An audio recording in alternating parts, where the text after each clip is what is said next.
Please, ladies. Good afternoon, ladies and gentlemen. My name is Craig Allen. Please. I am the president of the U.S.-China Business Council and have worked for about 40 years on U.S.-China trade. Please allow me to welcome you all to Washington, D.C. and wish you a very profitable visit. There we go.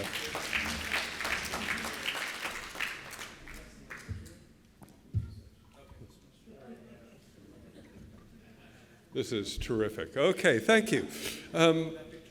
So I would like to first congratulate CGCC on a really excellent survey report. And it is true that this report comes at a very sensitive time in U.S.-China bilateral relations. The report is very important because it reminds us that Chinese investment in the United States creates jobs and economic opportunities for hundreds of thousands of American citizens. The report cites 200,000 American citizens employed by CGCC members, with another 1 million Americans benefiting from indirect employment. I was very happy to see these numbers. Our own survey calculates about 300,000 American citizens employed by Chinese companies. So I think 200,000 by CGCC members, another 100,000 employed by other Chinese companies is about right. And each of these jobs is important. From a macroeconomic standpoint, we should recognize that such long-term investment in our economy gives the U.S. economy resiliency, diversity, and opportunity. About 2 weeks ago, I was with Kentucky's Governor Matt Bevin, and Governor Bevin welcomed a very strong delegation from China. Kentucky, the state of Kentucky, has done very well by Chinese investment, and Governor Bevin is a strong supporter of the bilateral relationship, and his efforts have paid great dividends. In Ballard County, Kentucky, which is one of the poorest counties in the state, 2 Chinese investors have recently opened their operations, employing some 500 Kentuckians. I think that in America, that there is not one mayor or one governor who would not welcome more Chinese foreign direct investment in their city and state. So it would be terrific if the only thing that Chinese investors in the U.S. or American investors in China had only to think about local and state government. But of course, life is more complicated than that, and decisions made at the national level have an outsized impact on investment flows going both ways across the Pacific Ocean. We are at an inflection point in U.S.-China affairs, and it is unclear what we should expect at the end of June when President Xi Jinping and Donald Trump meet in Osaka. It is even less clear what we should expect over the next 2 or 3 years. So how should investors react to increased political risk and increased uncertainty? At this conference, there are 2 major themes: greenfield investment, and secondly, people strategy and localization efforts. These are 2 great themes, and we have a wonderful panel here to discuss them. Elsie PAN is a director at PwC, which prepared this report, and I have to say PwC has done a magnificent job at helping companies from both China and the United States to invest in each other's markets. Peter Cleveland is the Vice President of the Law and Policy Group and Deputy General Counsel of the Intel Corporation, and has experienced many of the challenges associated with foreign direct investment directly. Mr. Jeff Liu is president of Fuyao Glass America, and I think that we are all very much looking forward to his presentation as a practitioner, a very successful Chinese investor in the United States. Mr. Justin KOCHER is Senior Manager of Business Development Asia at Jobs Ohio, and so he has a very important labor-oriented perspective on this issue. And Mr. Brian Connors is the Executive Director of the Michigan China Innovation Center, and he will have good insights on the sensitive subject of technology, and perhaps we'll get into CFIUS. So we'll start out with about 5 minutes from each of our panelists. I'll ask a couple questions, and then we'll welcome questions from you. So if we may, perhaps I could ask Elsie to begin, and you could stay seated at your chair if you would like. Good afternoon, everyone. My name is Elsie PAN. I'm from PwC, US, and I've been with PwC for about 11 years.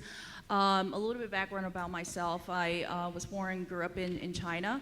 I worked 4 years in China and Asia, and then working with actually Ford Motor China headquarters based out of Shanghai. So I was very intrigued by how much elaborate collaboration between the U.S. direct investments in China and with the markets in China.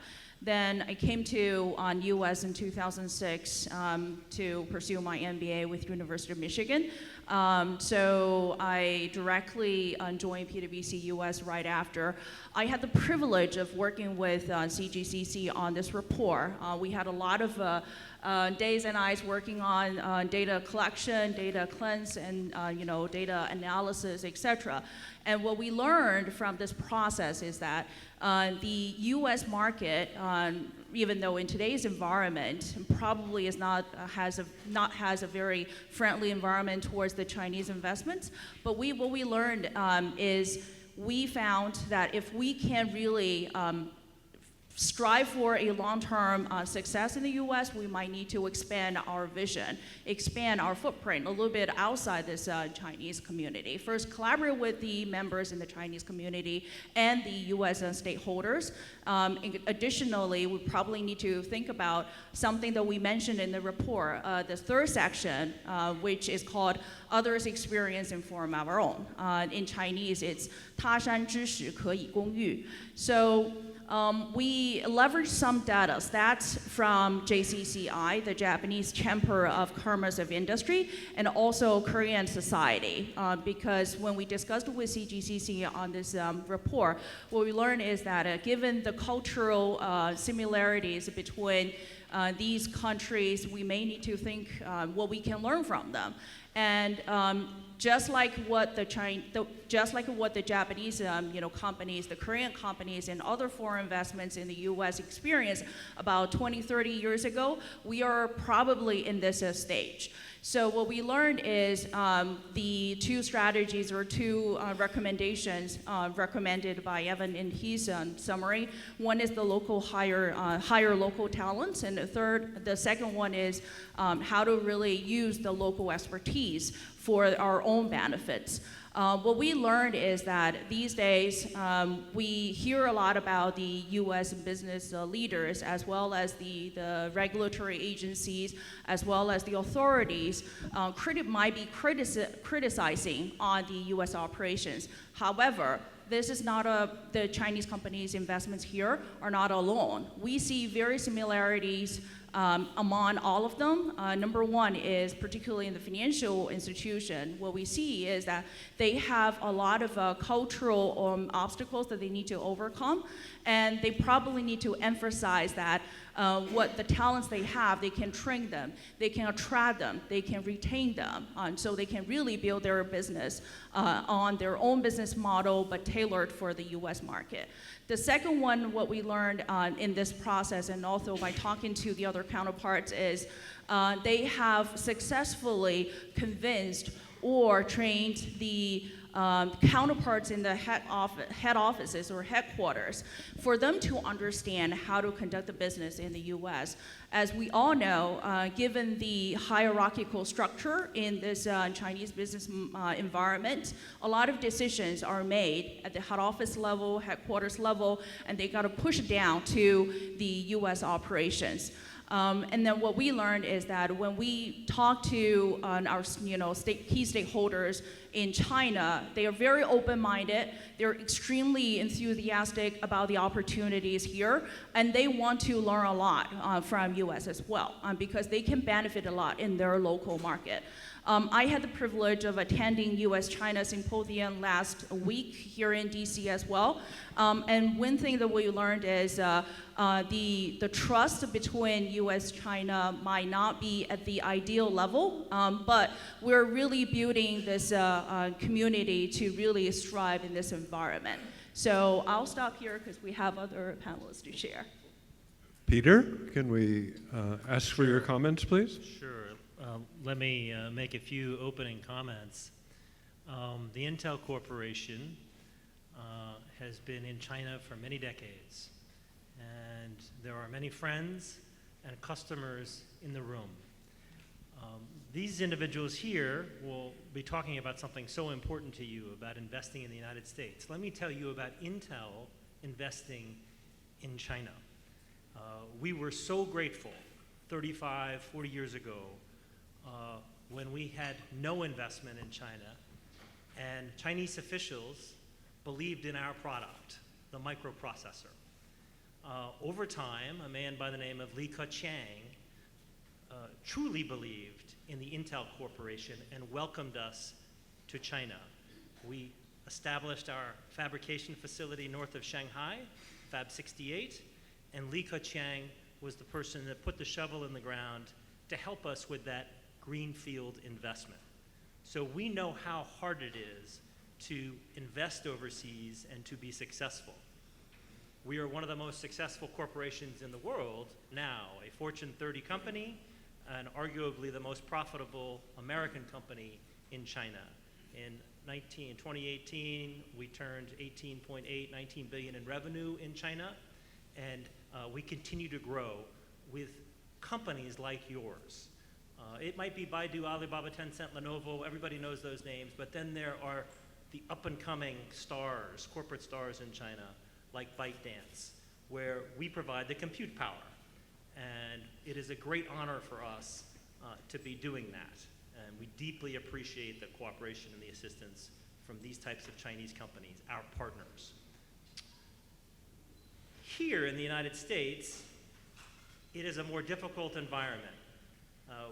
We know the Trump administration extremely well, and when you talk about tariffs being the #1 issue, Evan did such a tremendous job talking about the difficulty of tariffs. We have problems with tariffs too, and entity listings and sanctions and other undertakings that impact many great companies here. The regulatory steps and the statutory laws that get passed that impact ZTE or Huawei or threaten Hikvision or Dahua or iFlyTek is of great concern to the Intel Corporation. So we believe it's important to take constructive, progressive, positive steps to resolve the differences so your investments can increase here. We should welcome your capital allocation in this country. And when we see executive orders that deter that, we express our concern to the most senior administration officials directly, including the president.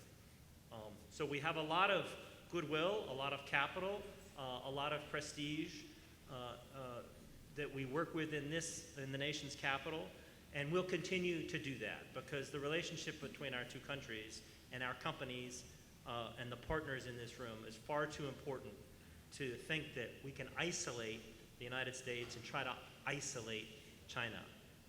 Intel would oppose steps like that, and we'll continue to work with administration officials to take the right policy paths to assist your companies. I'm pleased to make those introductory remarks, and I'll turn to one of my colleagues here on the left. Thank you, Peter. Jeff, can we ask for your comments as one of the most successful Chinese investors in the United States? Well, thanks for the comment. Hey, ladies and gentlemen, good afternoon. I'd like to mention 2 points, actually. One, Alice and I, we have a same thing in common. We all come from the automotive. For me, a little background for myself. I worked for General Motors for 10 years. You know, as a more than 20 years automotive industry veteran. You know, then after that, we worked at a PE firm. We do the investment, you know, between China and U.S. That's why I learned a lot of cultures. But for automotive industry, it's kind of the hard traditional, you know, job. It's not really easy job. I know there's some bankers, you know, in here and some investors make easy money, but we're not there. But learn from automotive, you know, you gain a lot of experience. You know, we just do the exact opposite, like Intel, okay? Intel is a mega company. We're private owned, but we're this company in Hong Kong and also in China.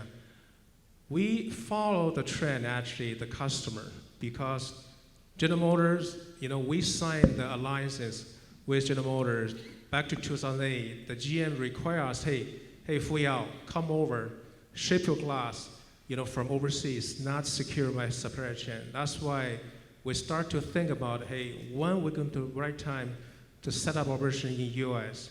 In 2014, because our partner, Job Ohio, you know, Justin, you know, Chairman Cao, he actually listened the customer voice, and you know what? Let's do it. So within actually 3 months, and this guy, you know, the private investor, you know, he make decision pretty quick. You know, when we met Chairman, he told me, doesn't matter how big investment, I only take 15 minutes, make my personal decision to make this investment or not.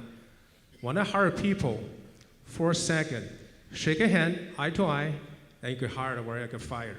So anyway, this kind of guy make decision quick, but he did a lot of investment, actually, the data to show what is the customer going to be, and that's why we select Dayton, because that's a former GM Marine, you know, the assembly plant.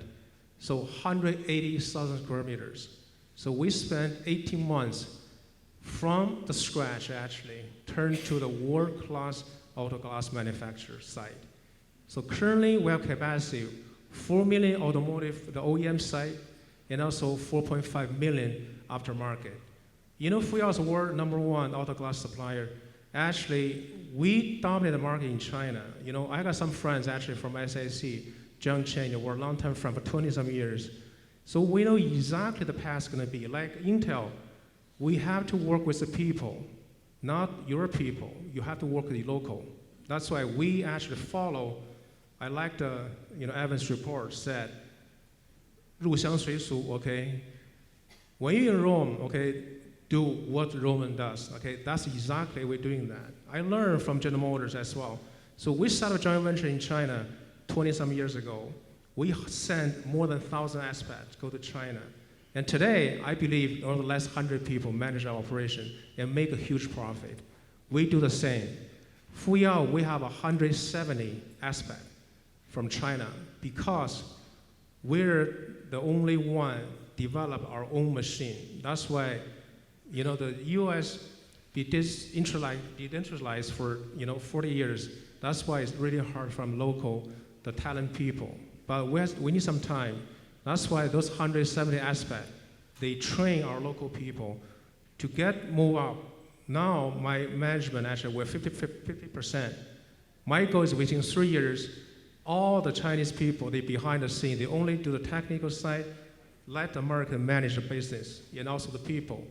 So that's why we actually, 3 years, when I got the job 3 years ago, you know, everybody knows about the union issue. So we actually overcome the issue for that, and we actually earned the trust, not only from my employee, we also earned the trust from local community, the government. You know, past tornado event, you know, we actually work with the Red Cross, the city of the foundation. We actually do the water supply, offer some food. All kind of activity, we just try to say we're the good U.S. citizen. We want to do business here. We earn the trust. That's why we actually can get here today. because we really get people's support, not only our own team and also the local team, not only for the government, especially people from our society. So we actually have a goal to do more, and also without the team effort, it's nothing we can do. Our team effort is American.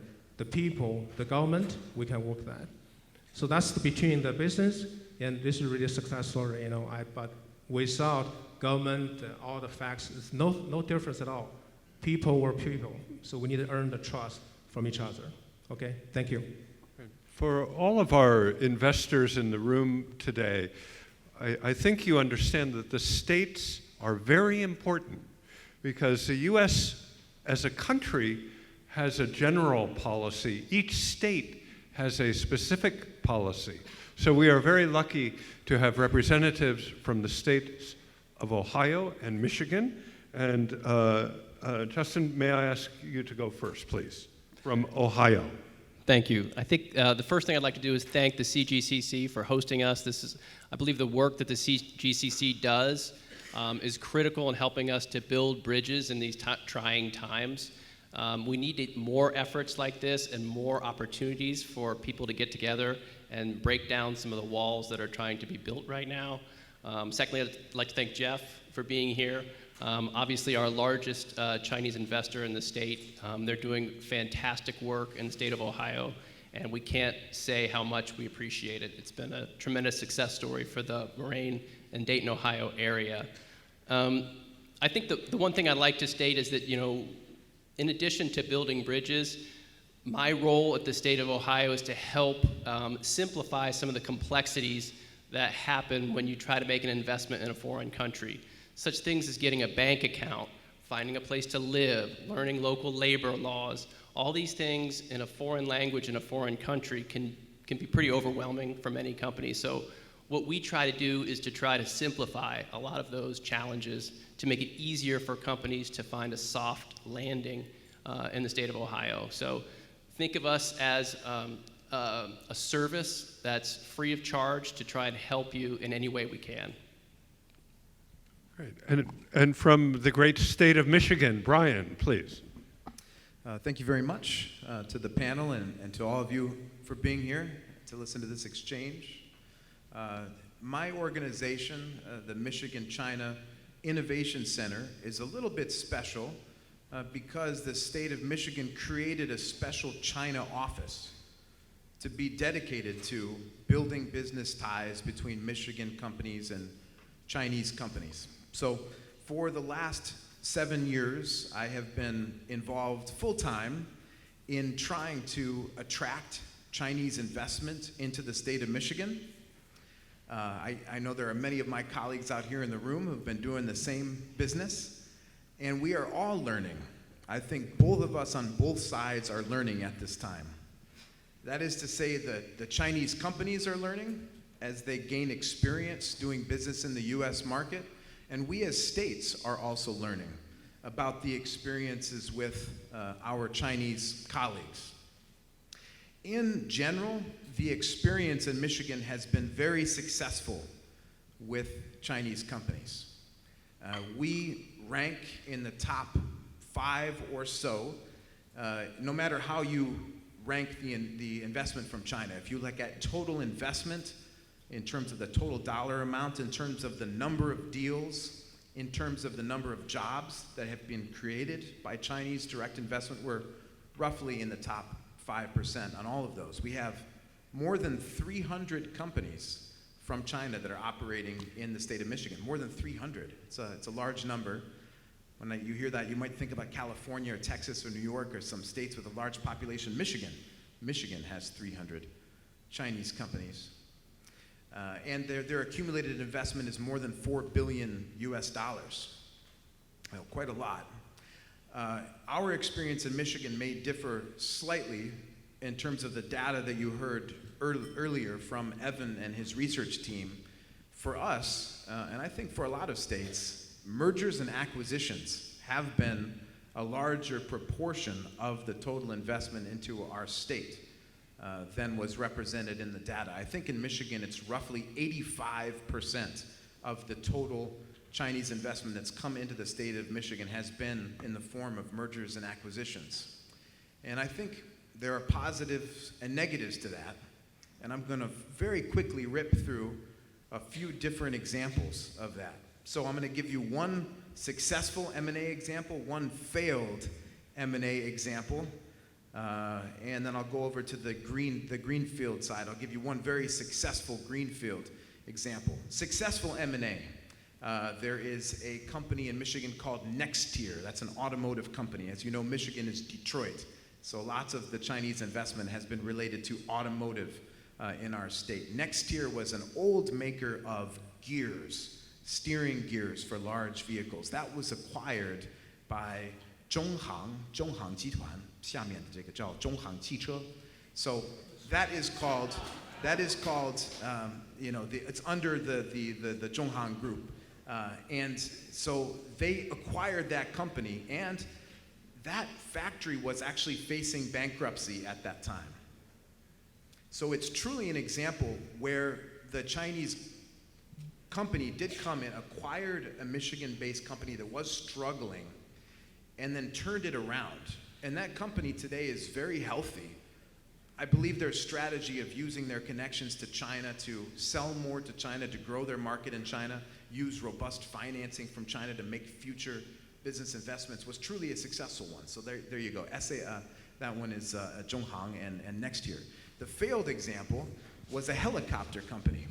So I don't know if anyone in this room wants to buy a helicopter company, but you raise your hand if you do, or you can come find me after. I have one to sell. That one was bought by the state-owned assets management commission of 国资委, basically 国资委下面的, right? So it was a 市级的国资委. I won't say what city, but one city in China bought a helicopter company in Michigan. And unfortunately, the senior management of that company all left. They have had a difficulty bringing in the new money that they need to keep the company going. And so that has not been a successful example, and that company is facing some difficulty. So it was not ideal. I'll give another example, successful greenfield, 中芯代卡.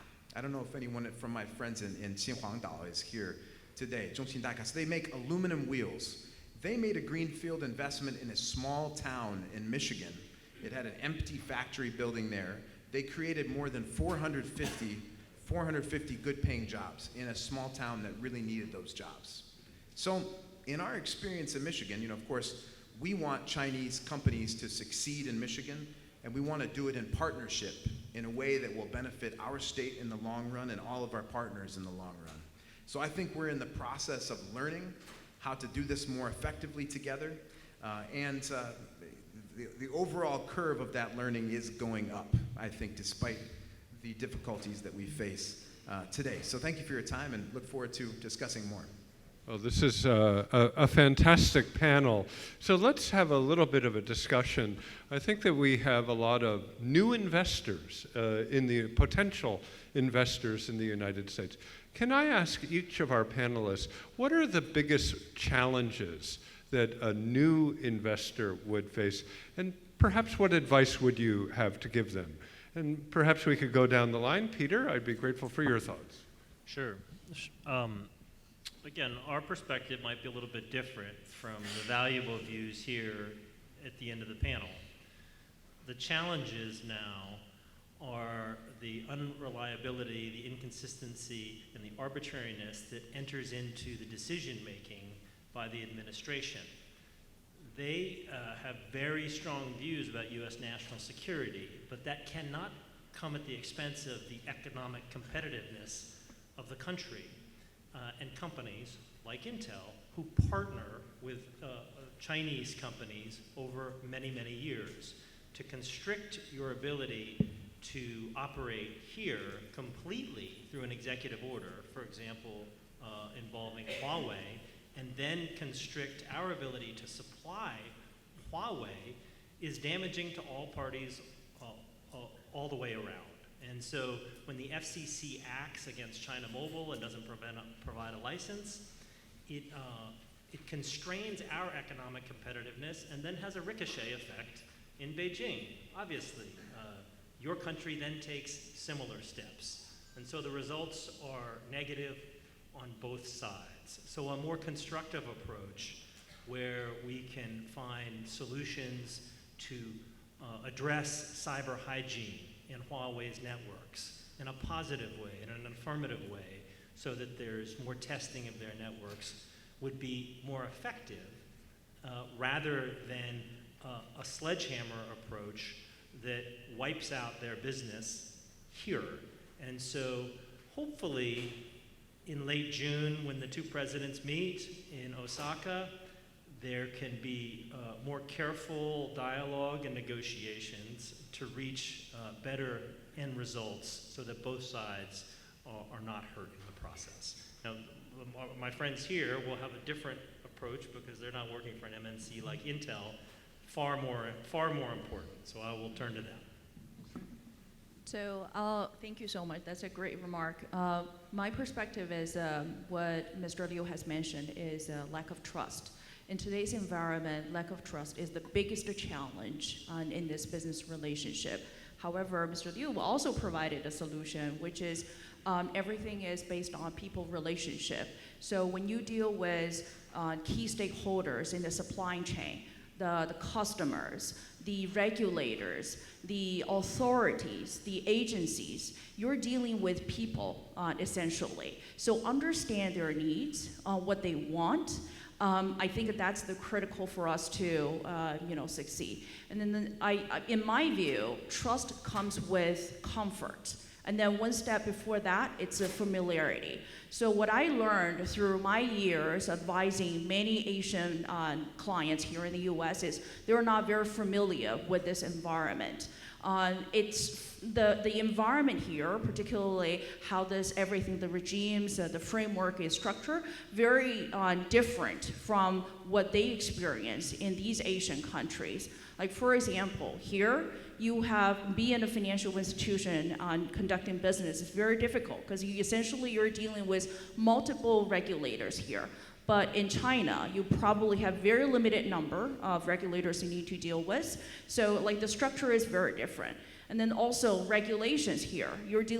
Every regulation you look at, it starts with probably 900 pages of preamble, and then goes to 100 pages rules. And the structure is very different. And also the people, the process, the technology used here is also very different. So I think what Mr. Liu provided is try to understand the people you deal with from all aspects, and then understand their needs and how we can really collaborate on all fronts.